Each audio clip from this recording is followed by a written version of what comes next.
Quand de l'Est fermente maître, ne veulent oublier Bisclavret. Bisclavret à nous en Bretagne, Garulf l'appelle l'Inorman. Jadis, le poète homme oïr et souvent soleil à venir, plusieurs Garulf de vin, un esbocage, bisuntin. Puisqu'à présent je fais délai, je n'oublierai le Bisclavret. En breton, son nom est Bisclavret, mais les Normands l'appellent Garou. Autrefois, on pouvait entendre raconter que beaucoup d'hommes devenaient loups-garous et habitaient dans les bois. Garulf, c'est aux bête sauvage. Tant comme il est en seul orage, homme de vous, grand malte fate, les grandes forêts conversent et veit. C'est affaire les esters, del Bisclavret, Bousvoy, Contra. Un loup-garou est une bête sauvage. Aussi longtemps qu'il se trouve dans cet état de rage, il dévore les gens, fait beaucoup de mal et hante les bois profonds. Mais je laisse là cette question, car je veux vous conter l'histoire de Bisclavret.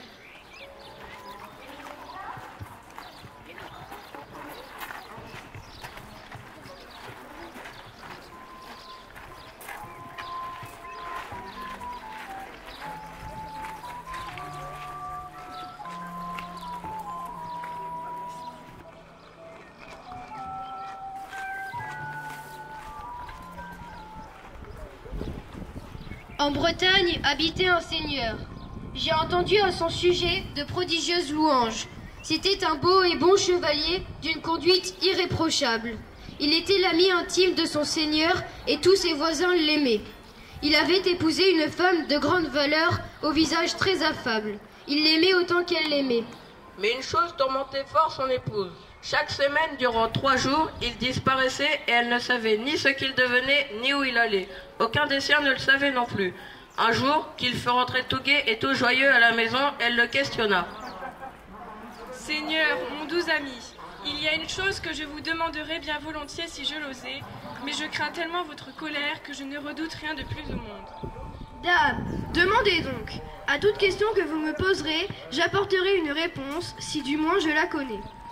Par ma foi, alors je suis sauvée.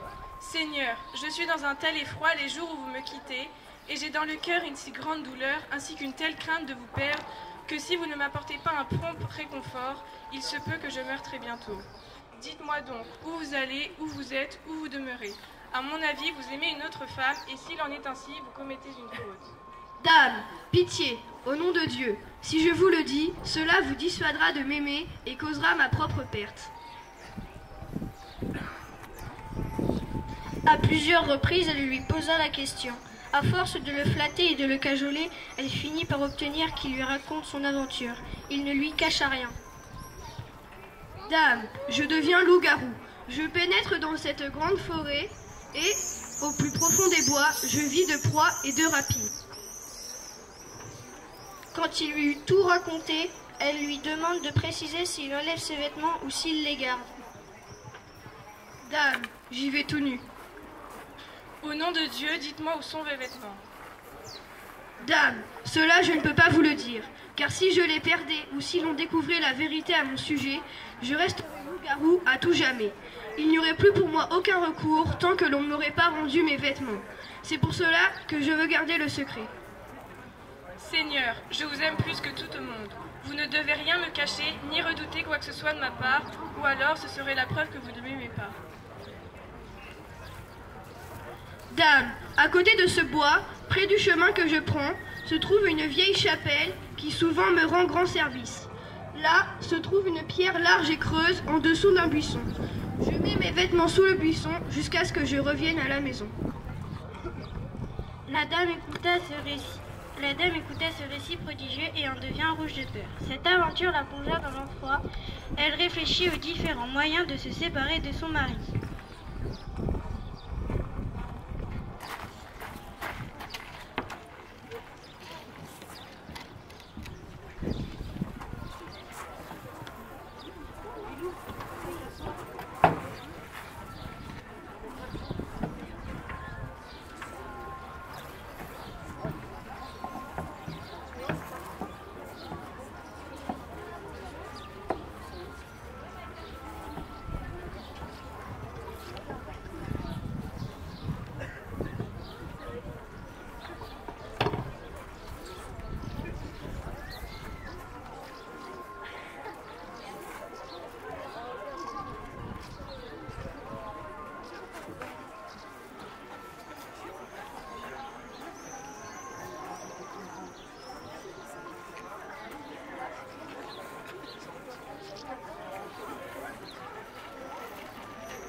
se trouvait dans la contrée un chevalier qu'il avait longtemps aimé, qui avait maintes fois requis et imploré son amour et qui était tout dévoué à son service.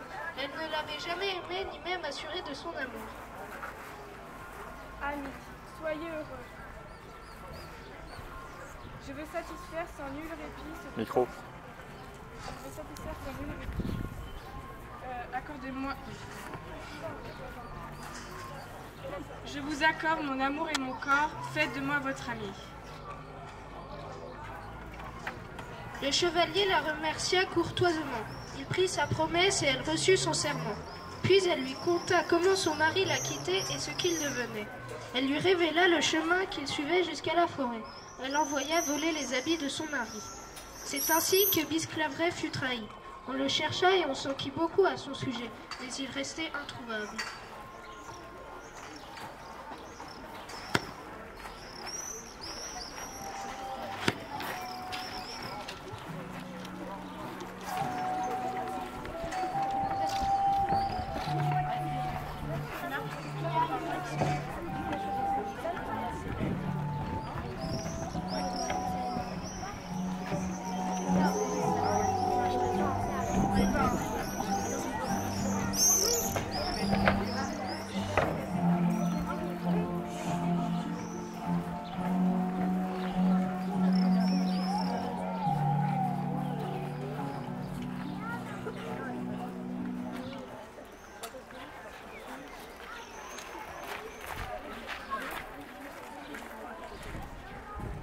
Une année entière ainsi passa, jusqu'au jour où le roi partit à la chasse. Il se rendit tout droit dans la forêt où se trouvait le loup-garou.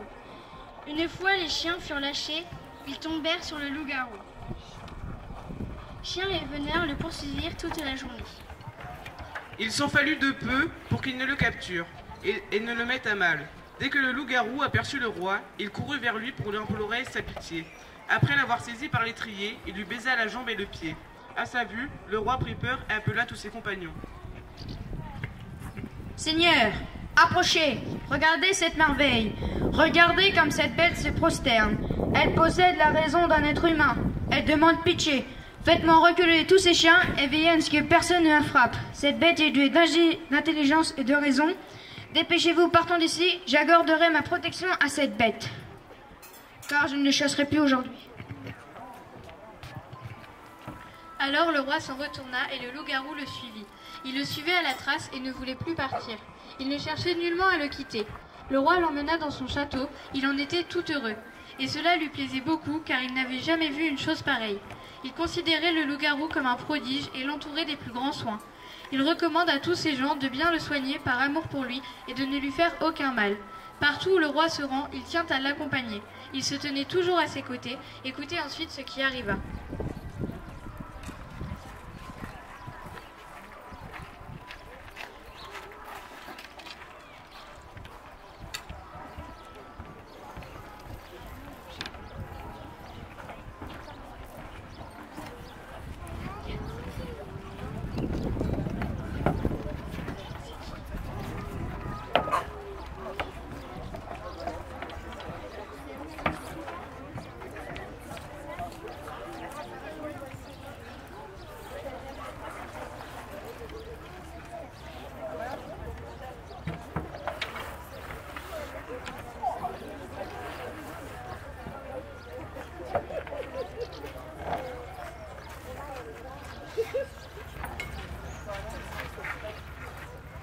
À une cour que tint le roi furent convoqués tous les barons qui avaient reçu un fief de sa part, afin de donner du lustre à la fête et lui conférer plus d'éclat et de solennité. La femme du loup-garou la prit. Elle s'habilla avec élégance et lui fit porter un magnifique cadeau.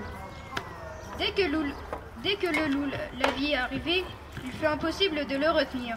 Il courut vers elle comme une bête enragée. Écoutez comme il s'est bien vengé. Il lui arrache le nez. De tous les côtés, on le menace et on allait le mettre en pièces lorsqu'un homme fort avisé s'adressa au roi. Seigneur, écoutez-moi. Cette bête a vécu à vos côtés.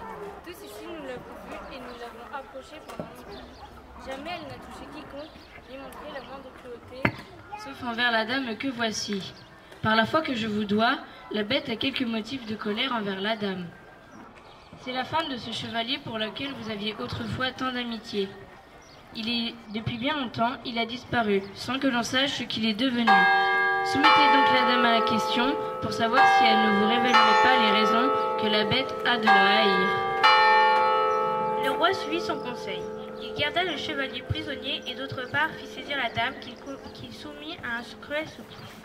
Sous l'effet de la torture et de la peur, elle raconta toute l'histoire de son mari, comment elle l'avait trahi en lui enlevant ses vêtements. Le roi demanda les vêtements à la dame et que cela lui plaise ou non.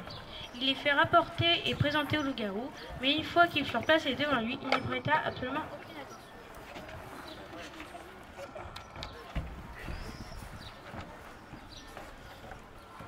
Seigneur, vous ne faites pas comme il faut. Pour rien au monde, le loup-garou ne prendrait ses vêtements devant vous, ni ne changerait son apparence animale. Vous ne comprenez pas à quel point c'est important à ses yeux. C'est pour lui un motif de grande honte. Faites-le apporter dans vos appartements, puis faites porter en même temps les vêtements. Laissons-le là un bon moment, et s'il redevient homme, nous le verrons bien.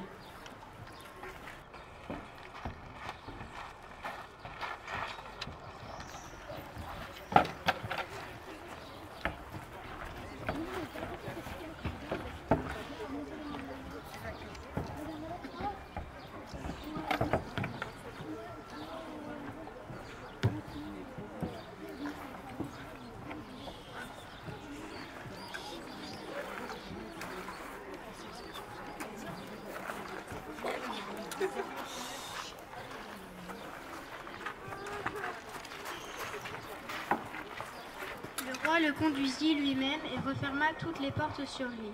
Au bout d'un moment, il y retourna accompagné de 2 barons.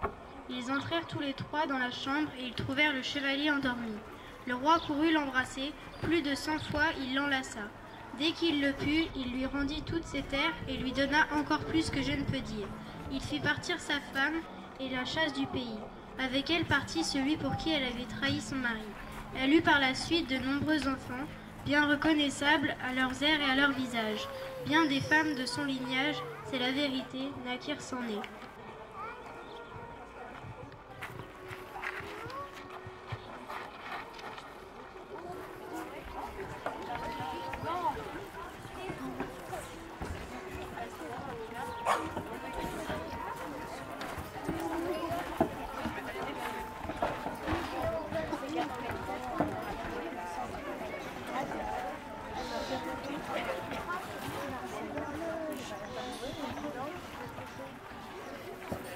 L'histoire que vous venez d'entendre est vraie, n'en doutez pas. On enfile le lait de Bisclavret pour en garder le souvenir à tout jamais.